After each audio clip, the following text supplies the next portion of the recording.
Josephine Marcus, war widow, first-term Congresswoman, presidential hopeful. Tonight on Top of the Hour, Congresswoman Marcus sits down with James Novak for her first primetime interview since becoming the breakout star of this year's Democratic primaries. Is this a real-life Cinderella story or a political lightweight squeaking by on her down-home charm? You decide on Top of the Hour. 3, 2. Congresswoman Marcus, thanks for joining us. Or I should say, thank you for inviting me into your lovely home. My pleasure. Let's get right to it. The Reston campaign says that you lack the experience to be president of the United States. What's your response to that? Congresswoman Marcus? There's something my grandmother used to do whenever I'd start dating someone. I would tell her his name, and then she would say, "Oh, what part of town does he live in?" That was her way of asking if my boyfriend was white.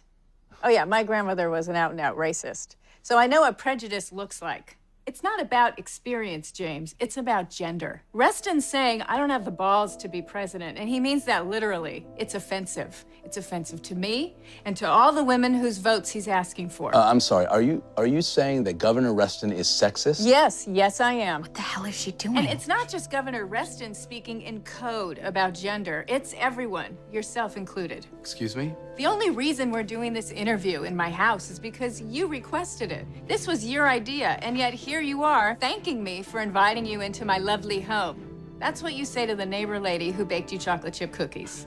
This pitcher of iced tea isn't even mine. It's what your producers set here. Why? Same reason you called me a real-life Cinderella story.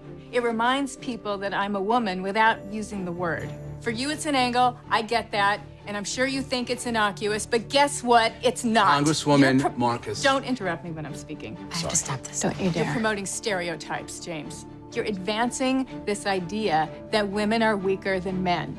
You're playing right into the hands of Reston and into the hands of every other imbecile who thinks a woman isn't fit to be commander-in-chief. Yes, Governor, I'm talking about you. 7 years I served in the United States Army, which is 7 more years than Governor Reston ever served. A fact you conveniently omitted from my intro. How about soldier, lieutenant? Yeah, that was an oversight. I'm sorry. Unbelievable!